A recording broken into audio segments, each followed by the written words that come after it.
Hidroingurumeneko prozesuak ikertaldean ikertzen ditugu ur sistemak. Hau da, akuiferoak edo ibai-arroak. Ez gara mugatzen manantial konkretu batean gertatzen dena edo ibai konkretu batean gertatzen dena aztertzera, baizik eta sistema osoa ulertu nahi dugu. Ura sartzen denetik irteten denera arte. Ibai-arro batean adibidez, ibaian izango dugun ura, arro osoan erortzen den prezipitazioaren ondorio izango da. Prezipitazio hori lurrera iristen denean, ezaugarri desberdinak dituen arro bat aurkituko du, geologikoki edo erliebe desberdinak, edo aldakorragoa den ezaugarri bat dela lurraldearen erabilera.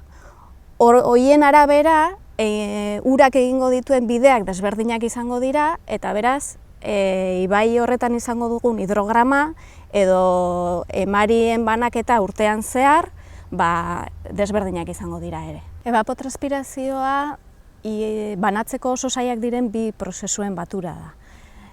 Alde batetik lurrunketa, zorutik edota hostoen gainetik ura lurrundu egiten da, eta bestetik izerditzea. Gu bezalaxe, landarek ere ura erabiltzen dute eta gero atmosferara bueltatzen dute, uraren parte bat.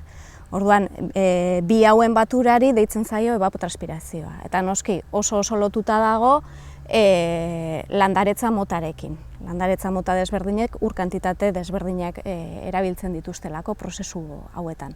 Horrek esan nahi du, erortzen den prezipitazioaren parte bat, izan daitekeena gure ingurunean 40 eta 60 artekoa atmosferara bueltatzen dela. Eta ez dela akuiferoetara edo ibaietara iritsiko. Momentu honetan ikertzen ari garen gauzetako bat da lurraldearen erabilera eta ziklo hidrologikoaren artean dagoen erlazioa.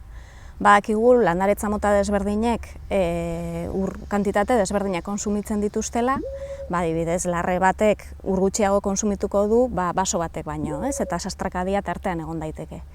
Baina basoetan ere, ez da gauza bera, baso heldu bat bere heldutasunean jarraitzen duena, ur gutxiago behar duena, edota heldutasunera iristean moztu eta berriro landatzen dugun baso bat. Etengabe landatzen eta beraz etengabe bere kontsumo maximoan edo dagoen baso hori. Hau guztia, beraz, uraren plangintza bat egiten dugunean kontutan hartu behar dugu, eta beraz, uraren plangintza eta lurraldearen antolamendua biak bat joan behar dira, eta horrela ulertzen dugu, lurraldea eta ura biak bat joan behar dutela. Gure ikerketaren erronka nagusiak beste askotan bezala ezagutzarena da, ezta?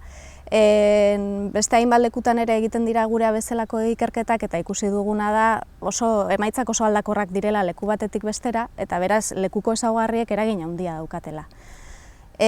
Gu gure baliabideekin arro batean ari gara lanean, Bidasoa arroan, baina uste dugu arro gehiagotan egin beharko litzatekeela, geologia desberdinak, lurraldearen erabilera desberdinak, klima desberdinak kontutan hartuaz, askoz ere informazio gehiago eta ebidentzia gehiago izateko.